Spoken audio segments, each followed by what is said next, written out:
En este punto de crisis, Guatemala escoge hoy, si alguno supera, ¿no?, el 50% de 50 más 1. 50 más 1, la media, su próximo presidente. Nosotros tuvimos la oportunidad de conversar anoche con uno de los protagonistas, el candidato Luis Fernando Pérez del partido PRI. Entonces ahora vamos a escuchar lo que nos dijo el candidato Pérez y diputado también por cuarta vez, ¿no? Así es por 4. Escuchemos a uno de los protagonistas acá desde Ciudad de Guatemala. Candidato, llevamos unos días acá en la capital, en Ciudad de Guatemala, y sentimos que el ambiente electoral no calienta. O sea, la gente no está como celebrando o esperando las elecciones, al menos así lo sentimos. Esto se debe, según su perspectiva, a la oferta política, a que la tensión está con todo lo que está pasando con Pérez Molina, el caso de la línea, la CICIG, o simplemente el guatemalteco se cansó de la política. Bueno, mire, efectivamente el problema que hoy vive Guatemala es un problema estructural y por lo tanto conlleva una serie de frustraciones, de rencores, resentimientos y odios en la clase política y en la ciudadanía. Entonces, efectivamente, yo considero que la elección fue así como baño María, así como tibio, ¿no? Realmente nunca llegó a existir a nivel nacional un entendimiento y una compenetración en la política de los ciudadanos y de las ciudadanas. Puedo decirle que nos afectaron dos factores. En primer lugar, estamos haciendo una elección en medio de una crisis política de la época democrática moderna como nunca. Entonces, enfrentarse a un proceso electoral en medio de un clamor popular por la corrupción, por la salida del presidente, por tratar de que se establezca justicia en el país y a la vez estar planteando programas y propuestas de un sistema que en ese momento se miraba sumamente comprometido, pues obviamente es un caldo que evita que la ciudadanía se compenetre y se enfoque en las propuestas electorales y que tenga un sentimiento favorable hacia la participación política, independientemente de las excelentes propuestas que pueden haber, de los excelentes partidos y de los buenos candidatos. Es decir, la ciudadanía está pasando un corte de caja al sistema y eso lo tiene que entender el político. De tal forma que estas elecciones y lo que acontece en Guatemala hoy es un parteaguas de la Guatemala que yo le llamo la Guatemala del ayer y la Guatemala del mañana. Entonces hoy estamos construyendo una nueva Guatemala, yo les decía, es la nueva primavera de Guatemala. Pero ¿cómo están construyendo? O sea, el país está sumergido en una crisis política. Efectivamente, pero las bases se están sentando porque hoy nos podemos dar cuenta que independientemente a que hubo una crisis muy grande a nivel político e institucional, la democracia funcionó, la institucionalidad del país funcionó, los procedimientos legales de sustitución de mando en un Congreso de la República haciendo lo que le corresponde de nombrar al nuevo presidente y en los próximos días al próximo vicepresidente, oxigena el sistema, de tal forma de que nos damos cuenta ahora de que no es con golpes de Estado, no es socavando la institucionalidad, ni es tratando de botar el sistema como podemos construir una república y una democracia auténtica, sino es a través de las salidas legales y constitucionales y con el respeto al Estado de Derecho, al debido proceso y a la institucionalidad del país. Usted es diputado del Congreso y nos llama la atención algo. ¿Por qué la primera vez rechazan el antejuicio contra el expresidente Pérez Molina y la segunda pasa por unanimidad? ¿Es una estrategia política en la recta final a las elecciones o es que ya las pruebas eran demasiado claras y al Congreso no le quedaba nada por el peso de la opinión pública también? Mire, es muy importante hacer una aclaración. Hubo dos bancadas, la bancada del presidente de la República y la bancada aliada, que es el Partido Rojo, que mantuvieron una posición de bloquear el Congreso para que no se conociera y se declarara con lugar ese antejuicio. Pero también tenemos que evaluar de que hubo dos antejuicios, uno promovido por un diputado y uno promovido por el MP y la CICIG. El que no prosperó fue el planteado por el diputado de un partido político, pero el que planteó la CICIG fue conocido el fin de semana por la Comisión Pesquisidora y en los siguientes días fue declarado con lugar y ya el desenlace que usted muy bien conoce a la par de toda Centroamérica. Es decir, el Congreso, de una forma responsable, se dio cuenta que era insostenible mantener alguna actitud fuera de la justicia y de la verdad, y por eso la bancada oficial y la bancada aliada no les quedó otra más que sumarse al clamor de las demás bancadas en el Congreso de la República, porque no podíamos defender lo indefendible, en este caso estas bancadas políticas.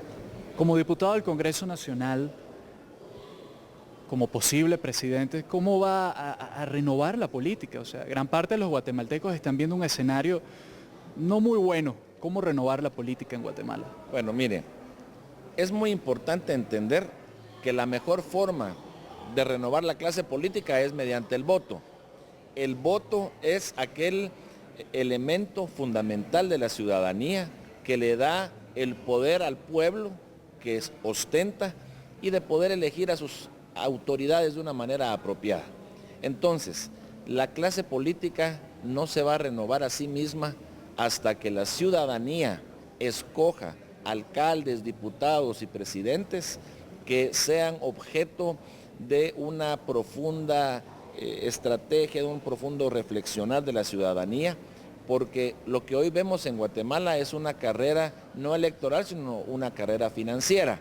¿Quién tiene más recursos? Él es el que tiene más posibilidades. Los candidatos con menos recursos tienen menos posibilidades. Entonces, la ciudadanía no puede optar a opciones porque se diluyen las opciones políticas por el financiamiento electoral. Pero uno de los pasos, el voto, es fundamental para la renovación. Y en segundo lugar, los compromisos políticos.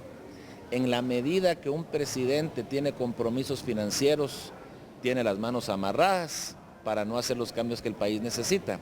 Y eso es lo que el ciudadano tiene que entender, que debe de buscar opciones políticas que tengan menos compromisos, que tengan mayores libertades y que tengan planes de mediano y largo plazo para la transformación nacional. La clase política es una cuestión de personas. Yo puedo decir que soy bueno y puedo decir que quiero hacer cosas maravillosas, pero al final del día, Carlos, lo que vale son los hechos, lo que vale son los resultados y lo que vale es la trayectoria. Podemos decir muchas cosas, pero hay que voltear a ver el pasado. ¿Qué candidatos, qué partidos, qué propuestas tienen una consistencia con los hechos y los actos? Y de esa forma la clase política va también renovándose. Y una tercera, la fiscalización y la participación ciudadana, el valor cívico ciudadano es el fundamental para que la clase política tenga temor. Yo le decía hace poco a algunas personas que una ciudadanía dormida es el sueño ideal de los políticos corruptos, pero una ciudadanía despierta es la pesadilla. Y si no, mire en qué paró todo este problema del país en estos momentos. Entonces, en el pasado y hasta ahora sacan un poco de ventaja los partidos que más recursos tienen. Efectivamente, en la dimensión que los partidos políticos tienen más financiamiento, tienen más vallas, más anuncios de prensa, más anuncios de radio, más anuncios de televisión, pueden acarrear gente a votar, pueden pagar fiscales, y todo eso genera una asimetría en la oferta electoral. Entonces, lo que tenemos que hacer es mejorar la ley electoral y de partidos políticos para que no sea el financiamiento quien sea el rey de la elección, sino sean las propuestas, los equipos, los liderazgos, el testimonio de las personas, y eso es un tema pendiente que tiene Guatemala y que espero que en los próximos días se resuelva esta reforma a la ley electoral, que es vital para precisamente renovar la política. ¿Usted se considera un político tradicional, sí o no? Yo me considero un político serio y un político profesional. Cuando llegamos, profesional.